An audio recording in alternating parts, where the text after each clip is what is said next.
Bonjour! Aujourd'hui, dans le cadre de nos vidéos sur l'analyse de S2, donc c'est la vidéo numéro 3, les règles de dérivation, la suite. Donc nous avons trois types de fonctions que nous allons voir comment dériver. La première, c'est arctangente x, la seconde, c'est racine de x, et la troisième, c'est x puissance 1 sur n pour n entier naturel non nul.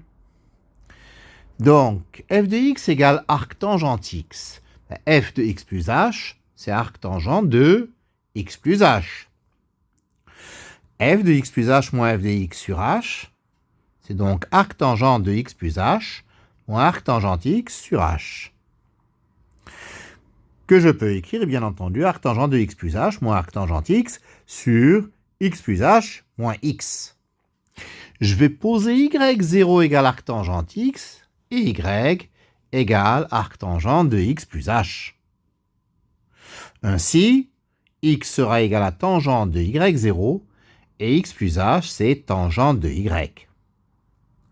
Donc f de x plus h moins f de x sur h, c'est y moins y0 sur tangente y moins tangente y0. Voilà, si je pose y moins y0 égale k, j'obtiens donc k sur tangente y0 plus k moins tangente de y0. Alors, tangente de y0 plus k, c'est une formule de trigonométrie, c'est tangente y0 plus tangente k sur 1 moins tangente y0 tangente k. Ceci nous donne k sur tangente y0 plus tangente k sur 1 moins tangente y0 tangente k moins tangente y0. Que j'arrange, k facteur de 1 moins tangente y0 tangente k sur tangente y0 plus tangente k moins tangente y0 plus tangente carré y0 tangente k.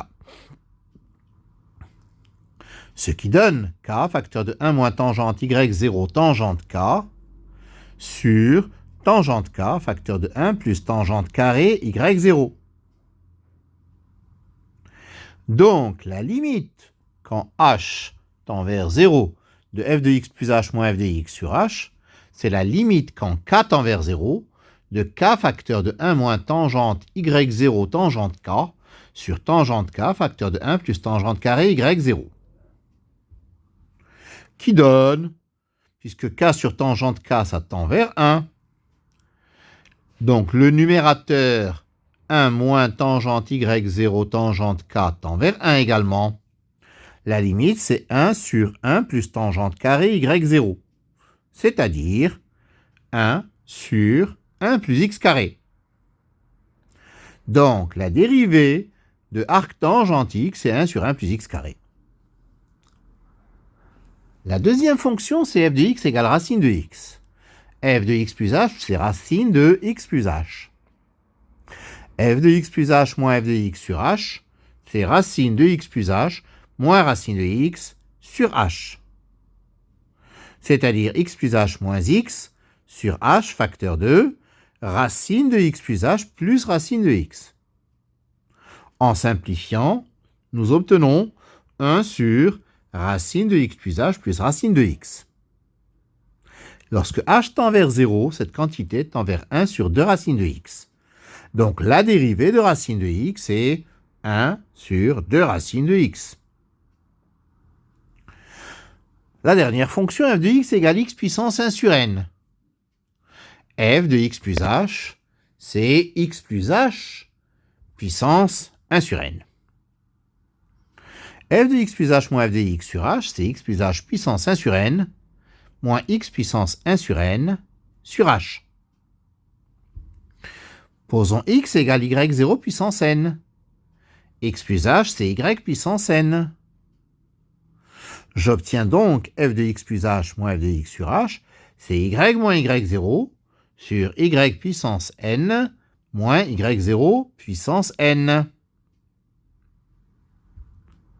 En posant y, c'est y0 plus h.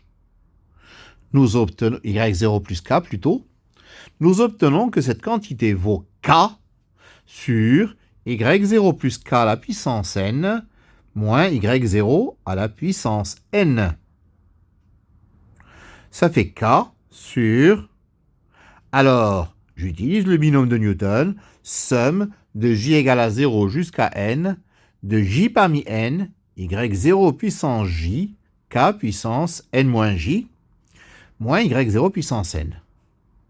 Donc, le y0 puissance n, lorsque j vaut n, je peux le mettre à part, et donc simplifier. Il nous reste au dénominateur k que je peux mettre en facteur fois la somme de j égale à 0 jusqu'à n-1 de j parmi n, y0 puissance j, k puissance n-1 moins j. C'est-à-dire en simplifiant par k, j'obtiens 1 sur somme de j égale à 0 jusqu'à n-1 de j parmi n, y0 puissance j, k puissance n-1 moins j. Ainsi, limite lorsque h tend vers 0 de f de x plus h moins f de x sur h, c'est la limite quand k tend vers 0 de cette quantité 1 sur sigma de j égale à 0 à n-1 de j parmi n, y0 puissance j, k puissance n-1 moins j. Donc, quand k tend vers 0, le dénominateur tend vers... Alors, le seul terme non nul dans cette somme, c'est quand j vaut n-1, c'est-à-dire n, y0 puissance n-1.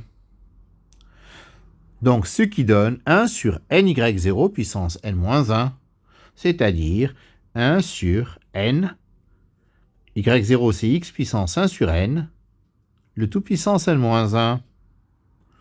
Ça fait 1 sur n x puissance 1 moins 1 sur n, ou si vous préférez, 1 sur n fois x puissance 1 sur n moins 1.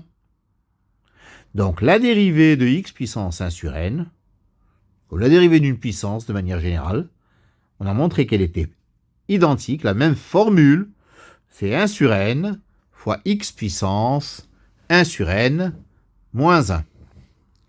Voici pour cette troisième vidéo d'analyse. Je vous remercie de votre attention.